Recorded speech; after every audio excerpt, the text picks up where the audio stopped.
Non, non, non, non, non, non, non, non. Vous pourrez pas dire qu'on vous a pas prévenu, hein. Bon, écoutez, juste pour ceux qui nous connaissent pas encore, c'est vrai que nous, on n'est pas très très fans de Marvel, hein, c'est même presque un euphémisme de dire ça. Donc, qu'est-ce qu'on a bien pu penser de ce Avengers Infinity War, hein. Attention, hein, c'est pas forcément gagné dans la négativité, hein. Le suspense reste entier, donc c'est parti pour Avengers Infinity War.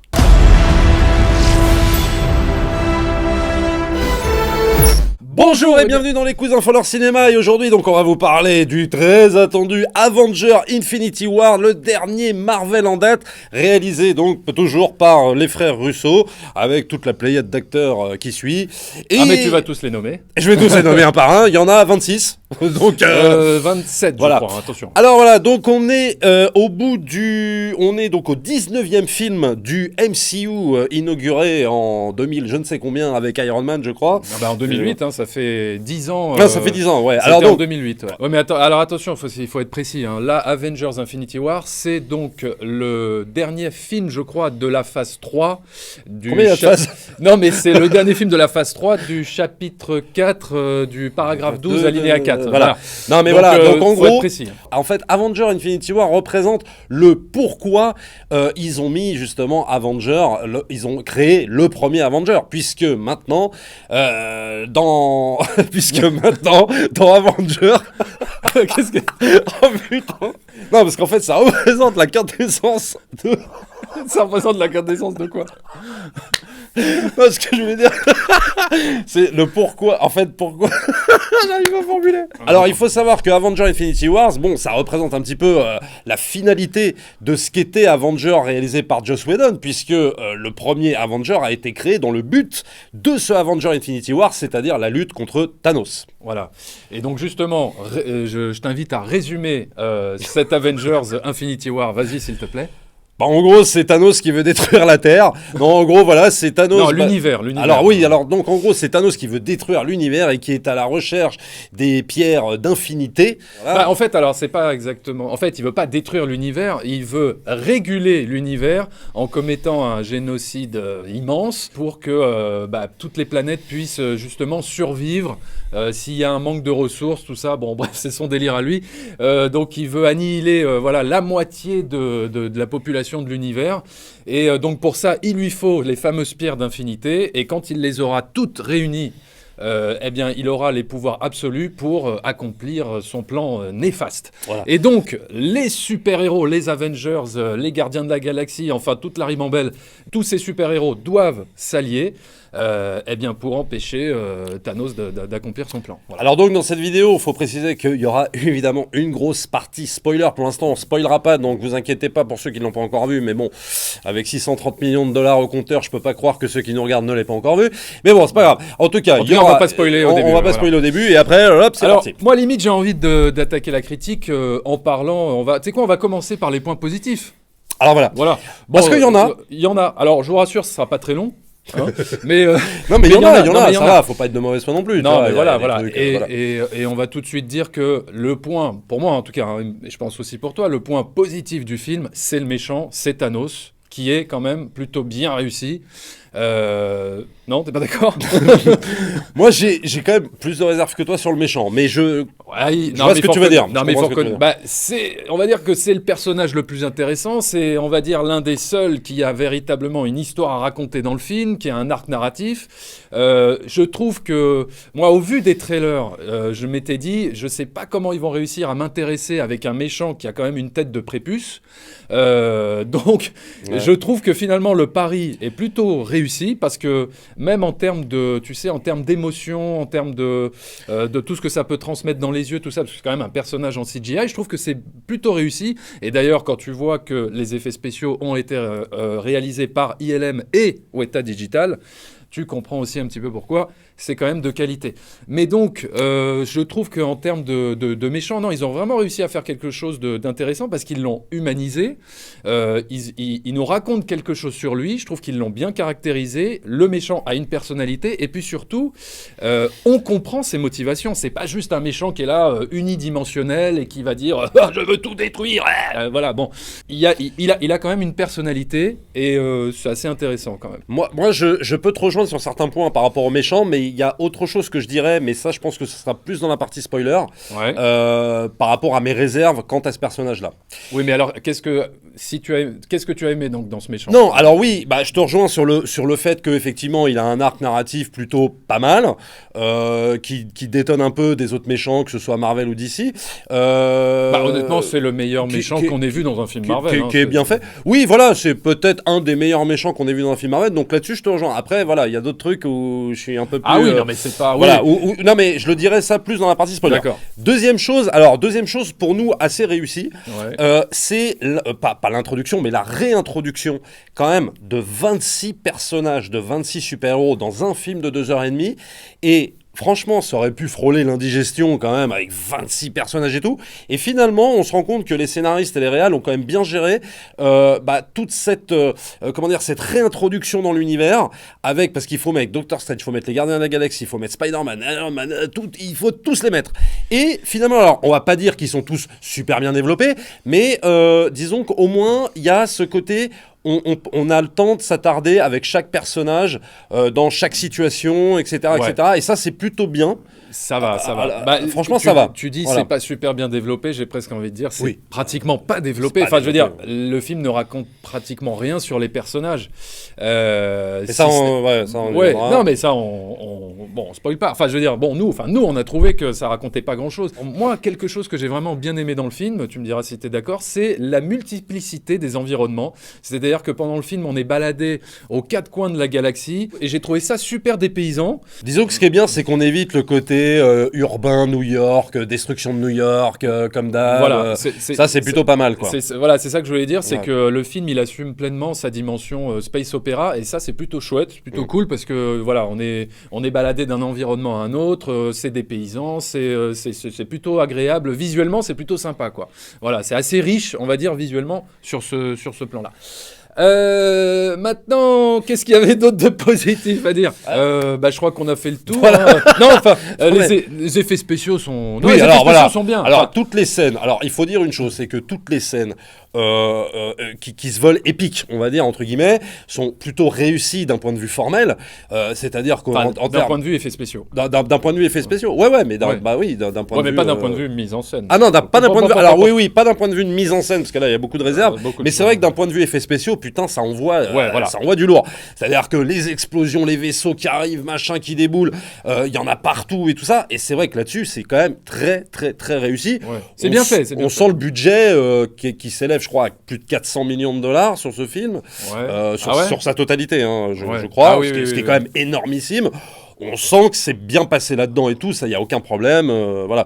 Et ça, en termes de spectacle, de toute façon, le film remplit son contrat. Là-dessus, oui, il n'y a aucun problème. En termes de spectacle, ça remplit son contrat, mais il y a quand même de sacrés, pas longueur, mais je trouve des fautes de rythme. Problème de rythme terribles. Au milieu. Des fois, tu te dis, bon, allez.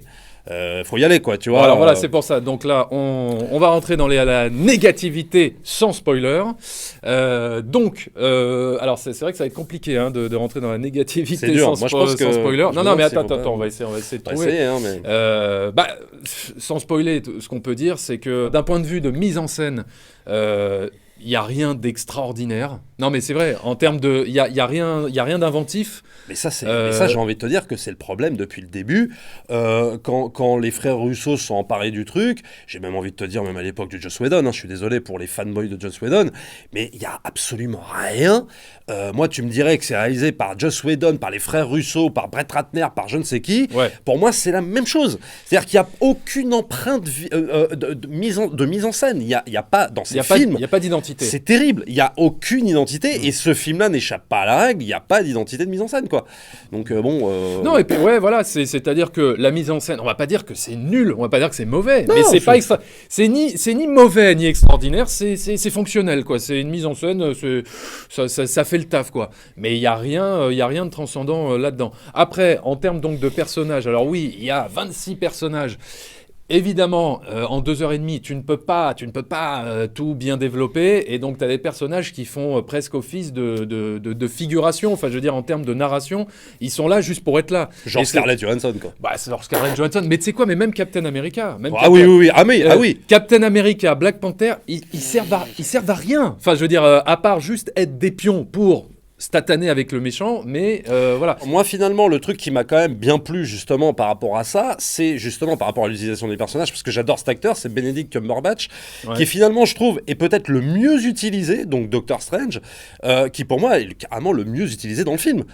Parce que les autres, il y en a plein d'autres qui ne servent à rien. Black Widow, je sais pas qui là qui t'a dit, Black Panther, lui il intervient qu'à la fin. Mais bon, à la limite, comme on s'est tapé un film avant avec lui, bon, on se dit c'est pas très grave. Mais c'est vrai que t'as plein de personnages. Mais surtout, ce qui m'a choqué comme toi, c'est Captain America, quoi. À part le fait qu'ils disent, hey, t'as vu, j'ai une barbe ou je ne sais quoi, tu te dis, mais pourquoi il est là, en fait ça sert à quoi, quoi? Bah, c'est ça le problème. Mais tu sais quoi? Mais moi, j'ai presque envie de dire,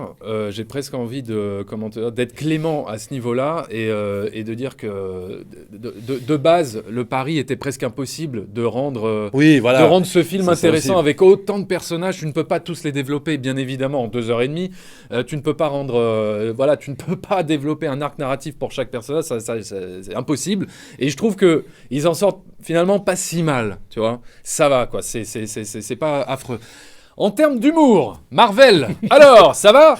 Bon, bah écoute, moi c'est simple. Dans la salle où j'étais, ça s'esclaffait de rire toutes les 2 minutes. Non mais toutes les 2 minutes. Et bon, parce que toutes les 2 minutes, oui, il y avait une vanne, il y avait un gag, il y avait une punchline. Donc, à un moment donné, j'ai cru que j'étais, je sais pas, devant une comédie de Danny Boone ou... J'ai un peu halluciné. J'ai trouvé que c'était un humour un peu beauf, quoi, tu vois. Mais pour moi, c'est si tu veux, le problème de... Bon, mais ça, après, c'est la quintessence des films Marvel, hein. Je veux dire, leur formule, c'est cet humour, ces punchlines qui désamorcent toute émotion, mais alors, toute émotion qui pourrait y avoir. Et alors que c'est dommage, parce que cet épisode, sans spoiler, est vachement plus dark que les autres.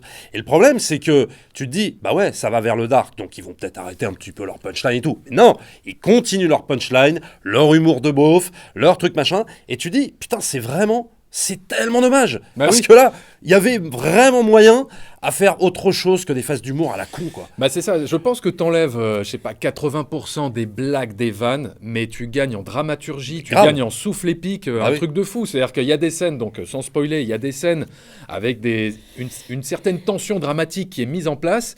Et boum, t'as une grosse vanne bien lourdeau, bien de beauf qui tombe et qui vient tout désamorcer. Qui vient désamorcer la scène, quoi. T'as un super-héros qui débarque et tu sens que ça va être badass, tu sens que ça va être... Wow. Et là, il faut qu'il y ait un gars qui sorte une vanne, une blague, MDR, PTDR, quoi. Bon. Voilà. Si tu veux, voilà. Alors moi, c'est tout le problème que je voulais aborder avant la partie spoiler. C'est justement cette ère du blockbuster qu'on appellera un peu blockbuster LOL PDTR, là. C'est-à-dire, c'est-à-dire ce blockbuster Fast and Furious, Marvel et tout ça, qui est finalement construit sur la même chose. C'est-à-dire la vanne à tout prix, le côté on se prend pas au sérieux parce que on fait un film d'action, donc il faut pas trop se prendre au sérieux, parce qu'on sait jamais, peut-être les critiques pourraient nous défoncer.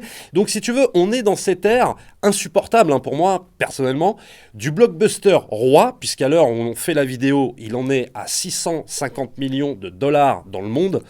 Il est même pas sorti en Chine en 3 jours. Enfin, tu vois. Le film a dépassé Star Wars épisode 7 aux États-Unis pour son démarrage. Donc, si tu veux, la formule plaît et la formule machin. Moi personnellement, ça plaît, mais moi personnellement, ça me désole parce que on a quitté une ère, si tu veux, de blockbuster dans les années 2000 où t'avais Le Seigneur des Anneaux, où t'avais la trilogie de Spider-Man de Sam Raimi, où t'avais même les Harry Potter, où t'avais plein de choses comme ça, où t'avais même les Dark Knight de Nolan et tout ça. On dirait qu'on a quitté cette ère de blockbuster qui était quand même un tant soit peu intéressant et pas justement toujours modelé sur le modèle de la vanne. Et d'un seul coup, il y a eu le cas... Alors, il y a eu Marvel qui est arrivé, mais très doucement, comme ça. Il y a eu le cas, attention, il ne faut pas l'oublier, Fast and Furious 7, qui lui, alors, a tout déboîté au box-office il y a à peu près, je me demande si c'est pas il y a une dizaine d'années. Non, c'est Fast and Furious 7, c'était il y a 5 ans, 4 ans, 5 ans. Et tu as eu Fast and Furious 7 qui a déboulé et qui a détrôné tous les blockbusters qui étaient en tête, si tu veux, des millions de dollars de recettes. Et d'un seul coup, alors Marvel, lui, a continué, si tu veux, dans la brèche du blockbuster LOL, du blockbuster comme ça, lourd, etc. Et pour en devenir le roi. Et quand tu vois que ça fait 650 millions de dollars en 3 jours, moi je crois qu'il y a une réelle régression dans le goût des spectateurs. Moi je suis désolé, c'est pas condescendant ce que je dis, mais c'est qu'à un moment donné, tu peux te poser la question, mais les mecs, vous êtes vraiment prêts à tout avaler ? C'est-à-dire que vous êtes capable, vous avez été capable d'aimer le Seigneur des Anneaux, et vous êtes capable d'encenser ça. Oui, mais c'est pas la même génération. Presque, Bah, c'est pas la même génération, alors... sauf que les mêmes qui ont aimé le Seigneur des Anneaux, ils vont te dire que Captain America Civil War c'est un chef-d'œuvre. Tu vois, il y a un moment donné, tu te dis mais où on est quoi. Je comprends. Mais alors pour apporter peut-être un petit peu de nuance à ce que tu dis, c'est-à-dire que déjà il y a deux choses. La première chose, c'est que peut-être que quand on va voir un film Marvel, on n'est pas dans les mêmes conditions que quand on va voir un film de Nolan ou un Seigneur des Anneaux. Non mais je dis pas. Non mais je sais. Si tu veux, il y a un moment donné, on peut pas. Non, mais c'est trop facile, quoi. C'est pas une excuse. Non, mais je t'explique je t'explique l'état d'esprit des gens peut-être quand ils vont voir le film et peut-être qu'ils revoient ces gens-là, peut-être revoient leurs attentes un peu, voient leurs attentes un peu à la baisse, c'est-à-dire que voilà, ils veulent juste passer un bon moment et on va dire le contrat est rempli, voilà. Après. Pour Avengers 3 Infinity War, ça cartonne parce qu'il y a eu toute une attente qui a été construite autour de Thanos. Et là, ça y est, enfin, on va nous révéler le plus grand méchant de toute l'histoire du MCU. Et avec la réunion d'encore plus de super-héros que dans le premier Avengers. Et c'est comme, tu sais, Fast and Furious 7. C'est-à-dire qu'au bout de... au bout d'un moment, la franchise s'installe dans l'esprit des gens. Ça devient une marque qu'il faut à tout prix aller voir. Et c'est ce que je te disais. C'est-à-dire que ça fonctionne. Même si les personnages, même si les super-héros qu'il y a dans Avengers ne sont pas du tout développés et font presque office de figuration, on s'en fout, ils sont là, ils sont dans le film, c'est comme une marque, donc ça plaît aux gens. C'est-à-dire que Captain America, même s'il fait rien de transcendant dans le film, même si on raconte rien sur son personnage, c'est bien. On l'a vu, voilà, ça suffit, c'est bien, ça me plaît, le film me plaît. Voilà, parce que ce sont des marques. Ouais, alors voilà, donc je rebondis. Donc ça va, t'as raison. Alors je vais rebondir justement là-dessus par rapport aux marques des personnages. Et pour moi, c'est un gros problème du film même. C'est-à-dire que, en fait, si tu veux, les personnages qui sont là-dedans, tu peux les remplacer, tu peux les mettre. C'est-à-dire que tu peux mettre, par exemple, Thor dans une scène à la place d'Iron Man et Iron Man dans la scène de Thor, etc., etc. Tu peux les interchanger. Ce sera la même chose et ça donnera la même chose. Pourquoi ? Parce qu'en fait, les mecs de chez Marvel en ont strictement rien à faire de ce qu'ils ont établi comme matrice de personnages au départ. Et ils te les mettent, si tu veux, maintenant dans des situations où ils ont tous quasiment, pas les mêmes pouvoirs, mais ils ont tous la même caractéristique, la même caractérisation, et il n'y a même plus d'évolution qui se fait. Et tu sens que les mecs de Marvel s'en foutent complètement de ça. Eux, ce qui les intéresse, c'est de mettre l'acteur à la mode, le dernier acteur à la mode, qu'il se soit coupé les cheveux ou machin pour faire la blague, ou qu'il se soit laissé pousser la barbe pour faire la blague. Mais je veux dire, en termes de caractérisation de personnage, c'est terrible. Il n'y a pas d'évolution. En fait, il n'y a aucune évolution. Tu peux prendre n'importe quel personnage et les interchanger. Dans ce film surtout. Bon, à la limite, là où il y a des différences, c'est entre, on va dire, les Avengers et les Gardiens de la Galaxie. Bon, qui viennent. Non, mais alors ils ont leurs caractéristiques, si tu veux, mais bon. Voilà. Ouais, mais ils sont dans chacun dans leur monde. Mais bon. Mais il n'y a aucune évolution de rien. C'est-à-dire qu'il n'y en a aucun qui évolue. Sauf. Ah! Et là, attention. On peut peut-être sur les... Alors, tu sais quoi, voilà, je pense qu'on va attaquer dans les spoilers. Voilà. Donc attention, c'est parti pour les spoilers. Ceux qui n'ont pas encore vu Avengers Infinity War, je sais pas qui ils sont, mais il y en a peut-être qui nous regardent et qui l'ont pas encore vu. Mais tant mieux, même, n'allez pas le voir. Voilà. Non, mais si, moi j'invite tout le monde à aller voir les films en salle de cinéma, quand même. Bon. Non, mais bon, bref. Donc voilà, c'est parti pour les spoilers. 3, 2, 1. Bon, voilà. C'était de la merde. Voilà, c'était nul. Non, juste je finis par rapport au spoiler que je voulais dire, donc, parce que c'est un spoiler. Non, par rapport à l'évolution de personnage. Il y en a qu'un qui évolue finalement, c'est Zoé Saldana dans Les Gardiens de la Galaxie, quoi. Voilà. Donc elle évolue parce qu'elle a un rapport avec Thanos et tout ça. Donc ça, c'est le seul arc qui est super, qui est super intéressant, qui est intéressant. Voilà. Ouais. Bon, nous emballons pas. Ne nous emballons pas non plus. C'est intéressant. Le reste, ils sont tous pareils et ce sont des marques qu'on a pris, qu'on a mis là. Alors, paf. Voilà. Moi, je dirais à la limite que ceux qui ont peut-être un semblant d'arc narratif ou quelque chose à raconter, c'est peut-être Iron Man et Spider-Man, le duo qui forme, c'est-à-dire que lui qui fait office un petit peu de figure paternelle pour Spider-Man, ça raconte un peu quelque chose sur sa responsabilité envers on va dire cet enfant illégitime, tu vois, comme si c'était un petit peu son fils adolescent et la responsabilité qu'il en a, etc. Bon, ça, c'était... c'est assez survolé, mais oui. bon, ok. Ah oui, non, okay. mais c'est ce que je dis, c'est un semblant d'arc narratif de quelque chose. Mais sinon, le reste, voilà. Alors, moi, ce que je voulais dire par rapport à la fin du film, parce que la fin du film, elle dure, allez, on va dire que c'est un moment qui dure 3 minutes. Et, ça dure 45 secondes, je crois. Oui, ou 45 secondes. Où tu vois les 15 super-héros. Où tu vois les 15 super-héros, je sais pas combien, qui meurent tous par Thanos. Et j'ai envie de dire que cette fin, alors oui, pendant 5 secondes, tu te dis « Ah putain, c'est marrant, je vois ça dans un Marvel. » Et en fait, juste après, tu es en train de te dire « Ouais, mais c'est un peu un non-événement, leur truc. » C'est-à-dire que c'est une fin non-événement. C'est-à-dire qu'ils te font mourir tous les super-héros, mais toi, dans ta tête... la moitié des super-héros, mais tu sais pertinemment que, de toute façon, il y aura un 4e Avenger.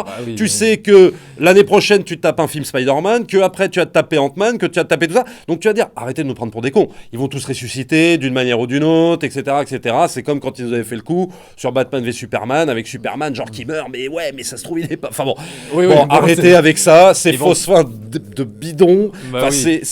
On sait que dans l'univers des super-héros chez Marvel, c'est des licences qui ne peuvent pas se terminer, puisque dans les comics, ça ne se termine pas, et il n'y a aucune raison que là, ça se termine.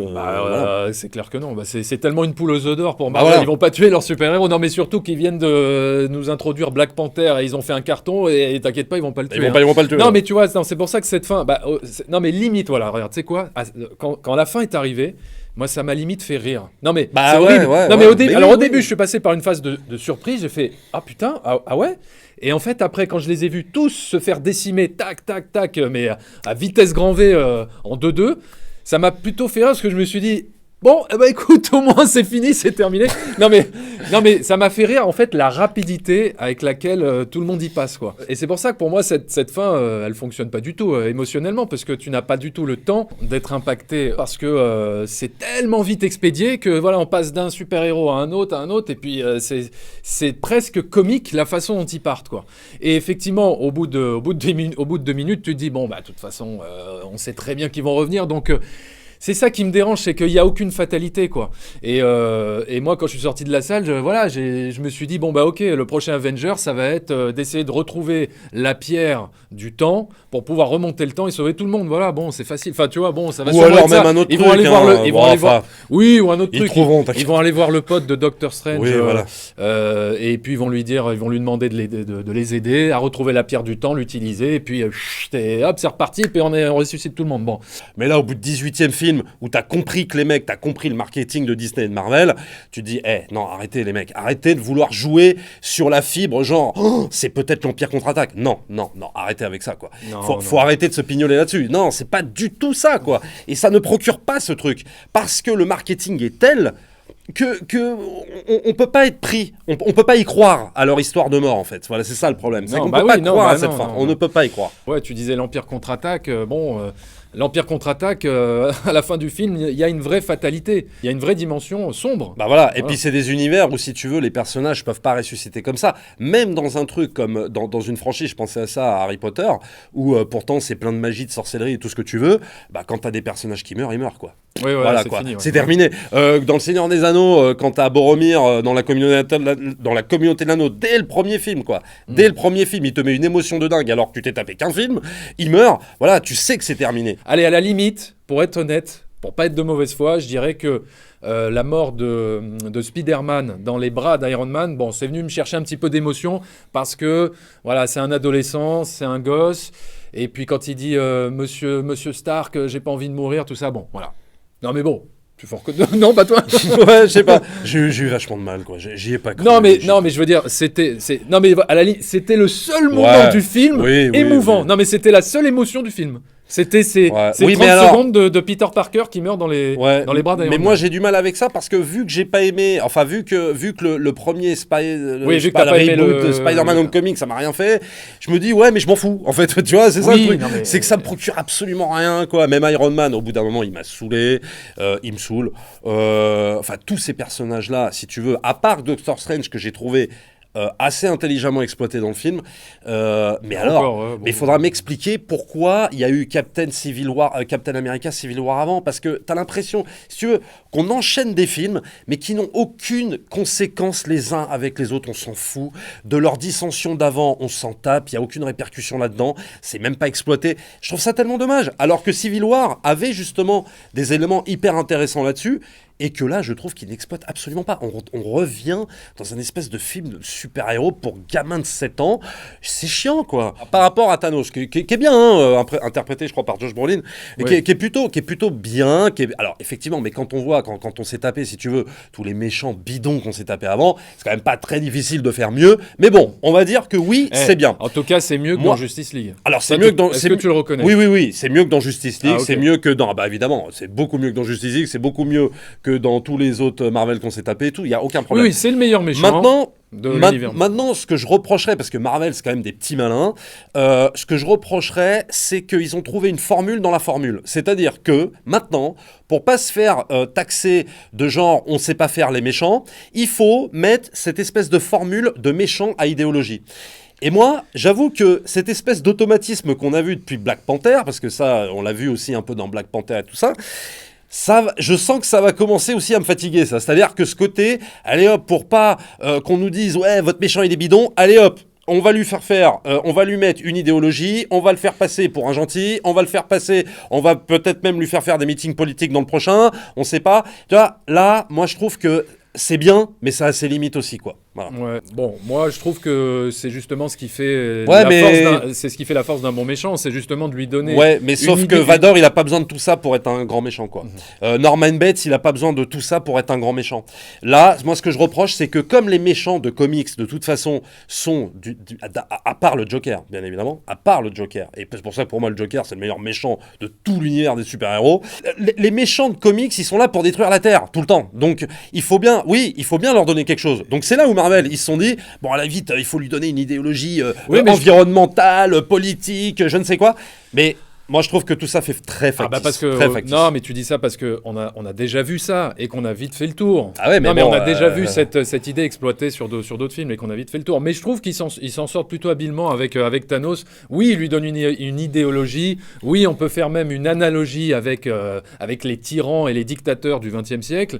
Mais je trouve que ça fonctionne dans le cadre du film. Enfin, au moins, ça nous donne quelque chose à manger, nous, en tant que spectateurs. Oui, c'est plus agréable. La pilule passe mieux. Bah oui, je veux dire... C'est pas juste je suis un bourrin et je veux tout défoncer. Oui. Bon, voilà, je trouve qu'ils arrivent bien à l'humaniser. D'ailleurs, moi, c'est la question que je voulais un peu poser, c'est est-ce qu'un méchant réussi peut rehausser un film ? C'est-à-dire que, voilà, tu connais la fameuse phrase d'Alfred Hitchcock qui dit plus le méchant est réussi, mieux le film sera. Oui, bon, là, c'est le cas d'Avengers Infinity War. Le méchant, on va dire, est réussi. Non, mais bon, on va partir de ce postulat-là. Mais est-ce que ça te rehausse le film ? Pour moi, non. Bah, pour moi, oui. Bon. Bah oui, moi je trouve que cette idée, si tu veux, d'Hitchcock se vérifie un petit peu avec Avengers. C'est-à-dire que le reste est tellement bancalos. Non, mais c'est vrai. Le reste est tellement bancal que d'avoir un antagoniste qui pèse comme ça avec une menace quand même assez intéressante sur les super-héros et puis surtout un antagoniste qui a des choses à raconter un peu plus que les autres les autres, je trouve que ça rehausse le film. Alors pour toi oui, pour moi non, parce que la phrase d'Hitchcock, si tu veux, oui, ça, il n'y a pas de problème, mais le truc c'est que je pense que ce qu'il voulait dire aussi, c'est que plus le méchant est réussi, plus le film est réussi, à condition aussi que le film ait une super base. Oui. Parce que tu mets je te dis une fois de plus, tu mets Norman Bates dans Psychose, si Psychose, la base est nulle à chier, et ben Norman Bates, il aura beau être Norman Bates, pour moi, ça ne me réussira pas le film. Il faut que toute la base soit très très bonne. On est d'accord. Et c'est pour ça que pour moi, j'ai eu vachement de mal, parce que je me suis dit, ouais, il est sympa Thanos, mais mais je suis d'accord. Mais ce que je veux dire, c'est que avec lui, le film se rehausse un petit peu. Non, mais c'est ça que je voulais. C'est là où je voulais en venir. Le suppositoire passe un peu mieux. Le suppositoire. Non, je trouve. Attends, tu veux plus dire certains mots. Non, mais est-ce qu'on peut s'accorder le fait que cet Avengers est peut-être le meilleur des trois ? Oui, que ce soit le meilleur des trois, oui. Oui, moi, voilà, je suis on est d'accord. Je suis C'est le d'accord. meilleur des trois. C'est même peut-être même moi, c'est le Marvel que j'ai le plus aimé depuis 4-5 ans. Hein. Mais le problème, c'est que. Mais bon. Mais le problème, c'est que ce sont. On part de tellement loin. Alors oui, c'est sûrement pour moi le meilleur des trois, comme toi. Bien que j'ai préféré, mais est-ce qu'on peut le mettre dans le canon Avenger? Peut-être pas. Captain America Civil War, que j'ai vraiment bien plus aimé. Ça, pour le coup. Civil War, ah ouais. Civil War, ouais. Bien plus aimé. C'était vachement mieux. Enfin, disons que c'était moins, justement, il rentrait moins dans le côté, on va devoir défoncer, machin. Là aussi, c'était. Il y avait, ce qui me plaisait, c'était la dissension entre les héros. Entre les héros. Et ça, c'était original parce que le comics de base était vachement bien aussi. Ouais. Oui, c'est le meilleur des trois, mais une fois de plus, ce sera, je pense, un de ces films oubliés. Un de ces films où maintenant. Qui deviendra, si tu veux, qui aura le même destin que le premier Avenger, où tout le monde à l'époque se pignolait sur le premier Avenger. Et maintenant, quand tu poses la question aux mêmes fans de Marvel, ils te disent ah non, le premier Avenger, j'ai essayé de le revoir, mais ah non, c'était horrible. C'était horrible à regarder, ça passe plus. Hein. Ouais. Ah non, c'est trop vieilli, c'est trop ringard. Et je pense que.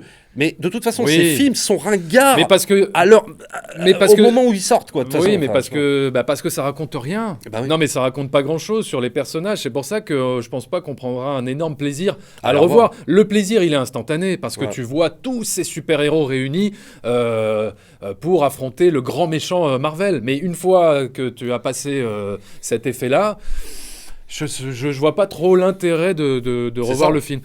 Surtout qu'il faut quand même se taper tout cet humour très lourd qui vient ponctuer le film toutes les 2 minutes. Tu as quand même le personnage de Hulk qui sert de running gag pendant tout le film parce qu'il n'arrive pas à se transformer en Hulk, il n'arrive pas à gna gna gna et voilà. Et non mais c'est ça pendant tout le film. Non mais ça devient fatigant. C'est-à-dire au début que tu fasses la blague, la vanne, il n'arrive pas à se transformer. Bon, d'accord. Mais putain pendant tout le film. Wow. Pendant 2h30. Non mais sans déconner, mais stop, passe à autre chose. C'est bon. Qu'est-ce que c'est en plus Mark Ruffalo, le pauvre, c'est pas vraiment un acteur d'une puissance comique incroyable. Donc il m'a pas tellement fait rire quoi. Après. Moi, je trouve un truc aussi qui ne fonctionne pas du tout. C'est l'histoire d'amour, enfin le love interest entre Vision et la nana qui a des pouvoirs de sorcière de Vanda Maximoff, c'est ça non mais Vanda Maximoff. Vanda Maximoff. Non mais tu vois, Vision. Tu te rappelles même plus toi. Ah, c'est le mec rouge. Oui, le mec rouge. Oui, voilà. Oui, excusez-moi, je connais pas tous les noms. Rappelle-toi qu'il y a quand même une petite histoire d'amour. Ça démarrait d'Edimbourg. Et ça, c'était déjà, d'ailleurs, ça, c'était amorcé dans Civil War. Dans Civil War Civil War. Bon, là, on en a juste. Rien à péter. Ça fonctionne. On a plutôt envie de dire à la nana, bon écoute, enlève-lui parce que il y a tout un enjeu il faut essayer de lui enlever la pierre pour pas le tuer. T'en as juste rien à cirer. T'as tout le Wakanda qui est en train de crever, qui est en train de clamser, et on se fait chier pour cette espèce de personnage robotique tout bidon, tout. Enfin bon, on en a rien à cirer. T'as envie de dire bon, enlève-lui cette pierre à la con, et puis vas-y, on sauve l'univers là. Tu me fais chier. Bon, non mais c'est vrai, ça tombe à plat. Et d'ailleurs, la fameuse scène où t'as Black Panther qui fait Wakanda Forever. Pareil, ça c'est censé être une scène qui aurait dû nous transmettre un certain frisson, tu vois, de l'émotion, mais ça marche pas du tout. Ça m'a fait penser à la scène dans Le Retour du Roi où t'as Aragorn qui se retourne face à son armée et qui leur dit « For Frodo ». Comme ça, et putain, mais là c'était impactant émotionnellement parce que voilà tout le background du personnage, voilà où est-ce qu'il en est arrivé, voilà toute la dimension épique. Et en 3 films, juste en 3 films. Et en 3 Alors films. que là, il faut 18 films pour mais ils te mettent même pas de l'émotion en plus, c'est ça le pire. Oui, non, mais voilà. Ouais, mais là, je peux pas être ému pour le Wakanda. Je veux dire, à part, je connais rien, j'ai pas été assez immergé là-dedans, j'ai pas été assez impliqué. Enfin, je veux dire, voilà que je. Non mais c'est vrai, non mais je suis désolé. Captain America, il sert à... Enfin bon, je sais pas. Ah mais Captain America, c'est terrible. Il ne sert à rien. Moi, c'était un de mes personnages préférés de l'univers Marvel. Et là, ok, d'accord. Alors, il y a juste un moment du film, moi, qui m'a fait rire. Voilà, pour être tout à fait honnête, quand même, pour être objectif. Il y a une scène qui m'a fait rire, c'est quand tu as le gardien quand tu as Star-Lord qui discute avec Gamora. Enfin bon, Zoé Saldana. Et puis, il parle de choses intimes, personnelles et tout ça. Et puis, d'un coup, ils se retournent et ils aperçoivent le gros balèze, là, Drax, qui les regarde. Et donc, tu as Star-Lord qui lui dit mais ça fait longtemps que tu es là. Et il lui dit 1 heure. Bon, ça m'a fait rire. Bah lui, il est là pour mettre l'humour, quoi, pour faire la vanne, quoi. C'est-à-dire que c'est un personnage qui ne sert à rien, mais il est là pour faire la vanne à chaque fois. Tu sais que quand tu vas le voir, tu vas te poiler. Tu vois. Mais c'est le problème, quoi. C'est que T'es pas là à te dire, ah lui quand je vais le voir, je vais pleurer. Non, tu te dis, je vais me poiler. C'est ça le problème. Non mais voilà, Ouais. et c'est là où je rejoins ce que tu disais sur la comédie façon Danny Boone, c'est-à-dire que tu te dis, est-ce que je suis allé voir une comédie ou un film épique d'aventure la question se non, pose. mais ce film, c'est une comédie dramatique. Non, mais on pourrait Non, presque. voilà, ouais. Bah non, mais il faut le Mais c'est qualifier quand comme même, il est. Hein. mais tu C'est sais une que comédie j'ai- dramatique. Mais d'ailleurs. Mais j'ai l'impression que dans Civil War, il y avait même moins d'humour. Non mais limite. Oui, Enfin, il y je avait me moins rappelle. d'humour. Ouais. C'est vrai. Ah non, mais là, c'est toutes les 2 minutes. C'est Et toutes les 2 minutes, là. non, mais jusqu'à même la mort de Loki. Bah, donc Loki meurt. Ouais. Et même ça, ça fait l'objet d'un gag. C'est-à-dire que tu as Thor qui discute avec je sais plus qui et qui lui dit ouais, non, mais mon frère, il est mort plein de fois, mais là, je crois que ça y est, il est vraiment mort. Et voilà, et Ah, c'est super. drôle. Allez, Non, lol. Comment tu veux que je sois impliqué émotionnellement? Bon, bref. C'est Non, mais donc voilà, si tu veux, moi, j'en attendais tellement rien que. À la Oui, limite, non, mais voilà, si tu veux, moi j'ai eu ce que j'attendais. Hein. Je vais pas faire le mec, oulala, je suis Voilà, choqué. ouais. Non, c'est juste que c'est vrai que quand on voyait l'abondance, on se dit, bon, un énième Avenger. Voilà, bon. J'ai pas passé un mauvais moment, tu vois. Non. C'était pas une torture. Enfin voilà, voilà, je l'ai vu et j'ai oublié. Voilà. Bon, Oui, enfin, voilà, mais c'est ça. ouais, C'est enfin, c'est voilà. du cinéma qui se consomme. C'est qui se consomme là tout de suite. Mais qui comme se le consomme premier là tout de Avenger, de toute façon, chaque film remplace l'autre et chaque film est presque éphémère. Donc bon, voilà. Hein. Dans 5 ans, il sera has-been parce que les effets spéciaux, parce que Oui, voilà. tu vois, il y a Mais ça c'est aussi. ce que te quoi. disent les mêmes Marvel fanboys. Ils te le disent. Ils te disent, non, Avenger, non, c'est bon. Non, c'est ringard, je peux plus le voir. Donc c'est vrai, comme tu dis, un film remplace l'autre et dans 5 ans, enfin là pour moi c'est déjà has-been, mais ce que je veux dire c'est que pour eux, dans 5 ans c'est fini, et quand tu leur parleras d'Avenger Infinity War, mais non mais c'est bon, c'est ringard. Tu Ouais, vois. maintenant, on Alors- est Avengers de alors, la phase 8. De la phase 8. Alors que là, ils sont en train de se pignoler, parce que, faut quand même le dire, finalement, Marvel, ce qui est extraordinaire avec eux, ils ont réussi un truc extraordinaire qu'aucun réal, même Steven Spielberg et tout ce que tu veux, ne réussit pas, c'est qu'il n'y ait aucune polémique sur leurs films, quoi. Et ça, c'est extraordinaire. C'est-à-dire que les films, en fait, tu les prends comme tu les prends. Et ça passe. Et ça passe très bien, c'est-à-dire Oui. que les personnages ne sont pas écrits, les situations, genre Thor qui déboule sur le pare-brise des Gardiens de la Galaxie, c'est pas grave. Oui, C'est, hop, les personnages qui se rencontrent tu facilement. se rends compte trop facilement, mais c'est pas grave, tout passe. Oui, comme si les personnages avaient des GPS greffés Voilà. au cul. Alors que quand t'as Christopher Nolan avec Dark Knight Rises ou Steven Spielberg avec l'autre ou Zack Snyder avec tel film, ouais non c'est pas bon parce que l'incohérence ci, l'incohérence là, Ouais, et c'est pas crédible. c'est pas crédible et là, genre. Alors que Marvel, ils ont réussi un tour de force. Non mais là je le dis très sérieusement. À lobotomiser les cerveaux des Non, spectateurs. non, mais pas lobotomiser, mais un peu, c'est-à-dire que tout passe, qu'il n'y ait zéro polémique sur tel truc, qu'il n'y ait ni incohérence de rien oui, du mais- tout, et tout va bien. Oui, mais c'est ce que je te disais tout à l'heure, Voilà. c'est-à-dire que les spectateurs sont prédisposés à voir ce genre de... Enfin, se mettre dans une prédisposition... À se dire, on va voir À- du à se caca, dire, donc on va- autant, Non, pas avoir autant, du- non, pas- mais autant l'accepter, autant le prendre, Non, quoi, mais autant voilà, le manger. c'est-à-dire Quoi. que vu le ton des films, vu le ton cool des films, on est moins regardant sur ces défauts, on va dire, de crédibilité, d'incohérence. Oui, effectivement, tous les personnages se retrouvent en 2-2 C'est comme vrai, ça. hop. Maintenant, ça, ils sont éparpillés aux quatre coins de la galaxie. Mais bon, t'as Thor qui vient s'écraser contre le pare-brise des Gardiens de la Galaxie. Oh bah tiens, ça nous Tiens, arrange allez, bien. hop, c'est cool. Non, alors surtout, moi, un truc qui m'énerve un petit peu, c'est quand les gens, ils essayent de justifier un film par les comics. Les comics papier, tu vois. Oui, mais dans ce comics-là, il se passait ça, donc ça justifie le comportement du personnage. Ouais, mais on s'en fout de ça. arrêtez avec ça. Ah, un film doit se suffire à oui, lui-même. Un film ne doit pas se reposer sur le passif des comics. Et sur alors, le faut comics l'expliquer. numéro 72, Bah voilà. c'est normal que Iron Man fasse ça parce que lui, il était... Enfin non, ça tient pas debout. Donc ça, Non, il faut arrêter avec cet argument qui Alors tient ça, pas.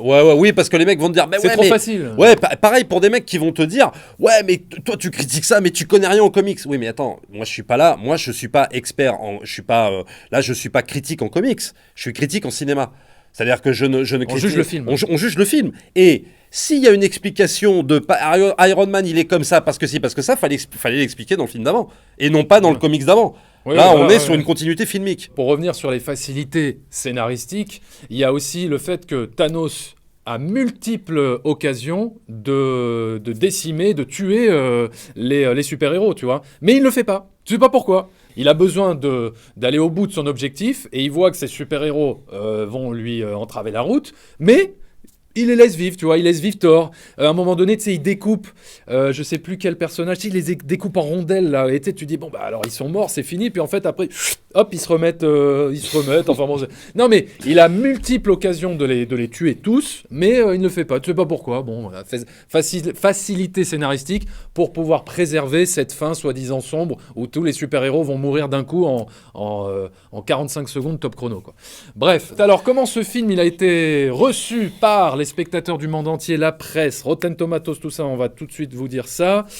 Et donc, alors sur IMDb, le film, eh bien écoute, il a une moyenne de 9 sur 10, donc c'est juste énormissime. Non mais c'est énormissime. 9 sur 9. Ouais, une moyenne de 9 sur IMDb, c'est limite Le Parrain ou Les Évadés. Bon. Ouais. Non mais oui, c'est dramatique, mais bon. Bon, ne nous emballons pas parce que c'est le début, ça va sûrement baisser, mais quand même, d'être à 9, là, au moment où on fait la critique, le film est sorti depuis une semaine, c'est énorme, donc on va dire que les spectateurs kiffent leur race sur ce film.